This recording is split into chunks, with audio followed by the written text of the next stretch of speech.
Hey guys, Master50 here, coming with a quick review of 300 Rise of an Empire, or 302.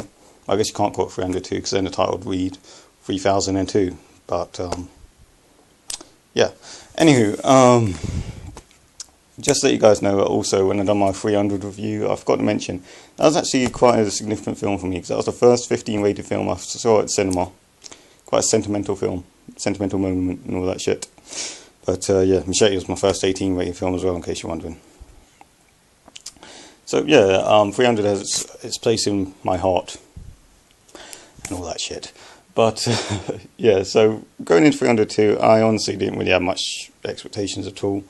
I thought from trailers it looked okay, but it looked like it could go either way. It could have been a big steaming pile of horse shit, or it could have been decent. You know, I didn't know what to expect with it.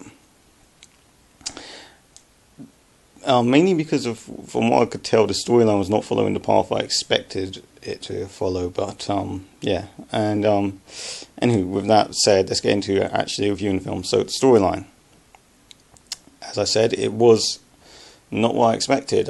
If anyone's seen the original 300, you could probably get like an idea of how they would continue the film if they were going to. But in this, it's different. It doesn't take place directly after 300, even though they easily could have made the film take place after 300, given the way 300 ended. And yeah, this takes place before 300, during 300, and after 300. So it's a prequel, a sequel, and a companion piece. So yeah, storyline-wise, that was pretty odd. And it was decent. It wasn't anything special. It served its point. I don't know if it was as good or as tight of a story as 300, as the original 300 had. And the original 300 story was mainly just so you could see people beating the shit out of each other. But yeah, I think this was not quite as good as that one. So take from that what you will. And yeah, the storyline for this one, I don't know. I'll probably give it a 7 out of 10. It's decent, it's serviceable, but it's nothing amazing. Pretty much like the first one, but still not as good as the first one, in my honest opinion. The characters, here's where it gets a bit interesting and awkward at the same time. The main character, who, what was his name, Kleenex or something? I don't know. Themistocles, that's like along those lines. Themistocles? Something like that. I've just seen the film, I don't know why I can't remember his name. But what kind of name is that? Anyway, his character was just not that interesting to me. I found him pretty damn boring as a character. I think Jack O'Connell was in it as well. It's either Jack O'Connell or someone that looks extremely like Jack O'Connell. And his character, I didn't really understand the point of his character. It just seemed to be like he was the son of some guy, so all of a sudden he was one of the main characters. I didn't really understand why his character was that important within the film. It just didn't seem to serve much of a purpose to me. And then you've got Eva Green, who I only just found out what her name was. I had to Google it, but she was fucking phenomenal in this film. Her character was amazing. And I was on the side of her character throughout the entire film, actually. I didn't really give a shit about the main guy, or, you know, Jack O'Connell. I believe it's Jack O'Connell. If it's not him, then sorry. But yeah, I didn't really give a shit about those characters or that side. But Eva Green and her side, I actually felt, you know, they had more of a story to them, more of an, you know, interesting storyline to them. And she has such a dark fucking path, and is such a great character in this film that I was on her side throughout the entire film. I don't know if that was what the filmmakers were intending, but yeah, character-wise, mainly for Eva Green's character, I'll probably give the film an 8 character-wise, because her character was so damn interesting. Acting-wise, for the most part, it's serviceable from everyone, but then Eva Green, as a her character, is the best part of the film. You know, I mean, wait a minute, I got a bit tongue-tied here. What I mean is, Eva Green is the best actor in the film. Sorry about that. She is coincidentally the best part of the film, but yeah, she's the best actor in the film, and her acting is just, in this, it's just,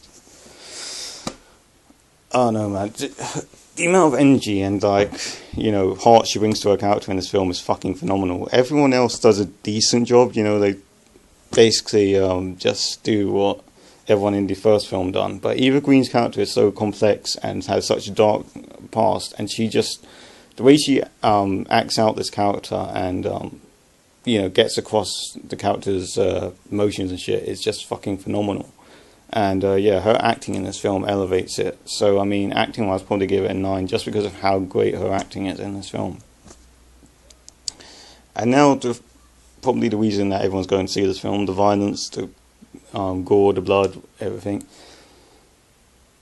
This one, I don't know, the blood looked way too fake for me. You know, I mean, the first film had some pretty realistic looking blood, and it was, at parts, it was really enjoyable, really fun, really gory, and at other times it was pretty, like, just disturbing, and like, just, it looked horrific and disturbing, and just the way it was done in the first film. It's just, yeah, the blood was, you know, just fun, enjoyable. Was it, you know, just, yeah, it's enjoyable action fair where you just seeing people getting sliced in half and all that shit. But in this, and then other times it was just disturbing. In this film, it was more focusing on the fun aspect. But I mean, at the same time, it was too unrealistic. Like, someone gets stabbed in the stomach, and about 10 gallons of fucking extremely fake jam, like CGI blood, would just pour out their fucking nose, and it looked so fucking retarded. And yeah, that was just, I don't know. There's something about the gore in this film. Towards the end, when Eva Green starts beating the shit out of everyone that gets in her way, the blood started you know, picking up a bit and started looking a bit more realistic, and the film was generally a bit more enjoyable for those 10 minutes or so. But for the most part, it just looks so damn fake, and I don't know, it kind of ruined it a bit. So I mean, the blood and gore wise and violence wise and action wise and all that shit, I don't know, I'll probably give it a 7 because the action was still enjoyable. It's just the blood was just way too over the top and unrealistic. To the degree where it was just kind of stupid, really.